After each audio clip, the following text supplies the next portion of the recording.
Be ready. Start. In the writ petition, the writ petitioner provided instances of the wealth allegedly acquired by the said respondents beyond their known sources of income.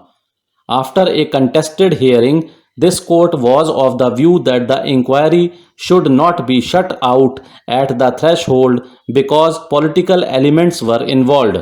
The prayer in the writ petition was therefore molded and the same was disposed of on 1st March 2007 with a direction upon the Central Bureau of Investigation, hereinafter referred to as the CBI, to inquire into the allegations relating to acquisition of wealth by the respondent numbers 2 to 5. The CBI was also directed to find out as to whether there was any truth in the allegations made by the petitioner regarding acquisition of assets by the said respondents disproportionate to their known source of income and to submit a report to the Union of India which could take further steps in the matter. Soon thereafter, the respondent numbers 2 to 5 filed review petitions for review of the aforesaid judgment dated 1st March 2007 in writ petition civil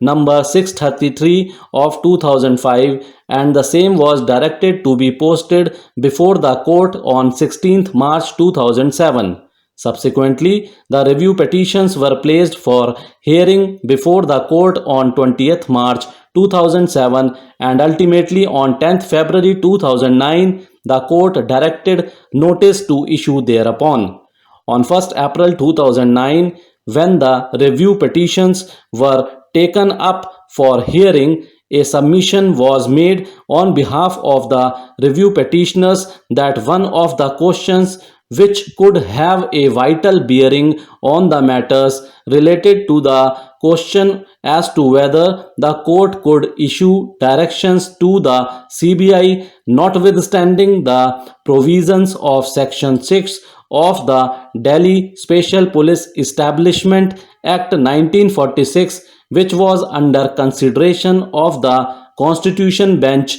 in Civil Appeal numbers 6249, 6250 of 2001 filed by the State of West Bengal. The hearing of the review petitions was therefore adjourned till a decision was pronounced by the Constitution Bench in the above appeals. The Constitution Bench ultimately held that the High Court was within its jurisdiction in directing the CBI to investigate into a cognizable offence alleged to have been committed within the territory of a state without the consent of that state, and the same would neither impinge upon the federal structure of the Constitution nor violate the doctrine of separation of powers and would be valid in law. However, a note of caution was also given, and it was further observed that the extraordinary power conferred by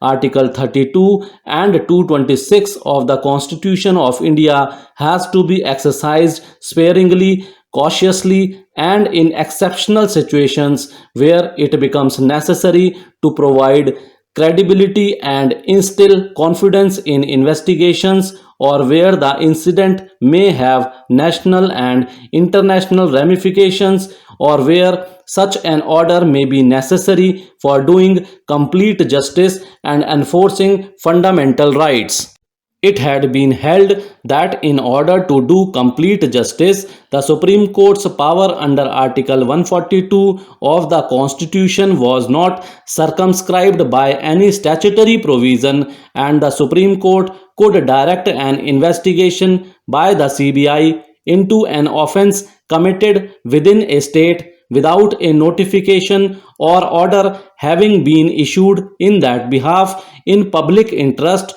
to do complete justice in the circumstances of a particular case. However, in exercise of its powers under Article 142 of the Constitution, the Supreme Court should not direct a fishing inquiry without reference to the facts and circumstances of the offence of disproportionate assets under the Prevention of Corruption Act 1988. This court has already held that the powers conferred on this court under Article 142 of the Constitution are inherent in the court and are complementary to those powers which are specifically conferred on the court by various statutes, though not limited by those statutes. These powers exist independent of the statutes with a view to do complete justice between the parties. However, the powers conferred on the court under Article 142 of the Constitution,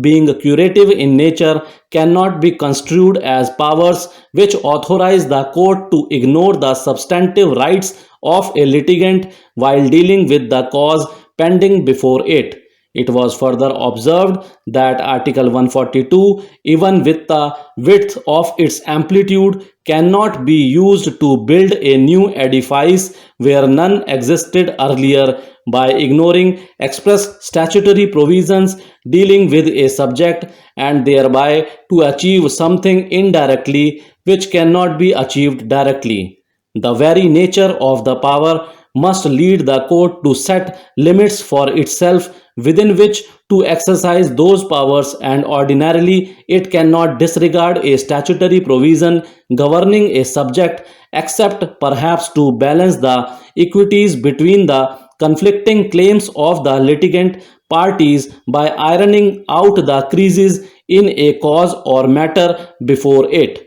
The issue which has been referred for the opinion of the Constitution bench is whether the High Court, in exercise of its jurisdiction under Article 226 of the Constitution of India, can direct the Central Bureau of Investigation, for short the CBI, established under the Delhi Special Police Establishment Act 1946, for short the Special Police Act, to investigate a cognizable offence which is alleged to have taken place within the territorial jurisdiction of a state without the consent of the state government. Thank you.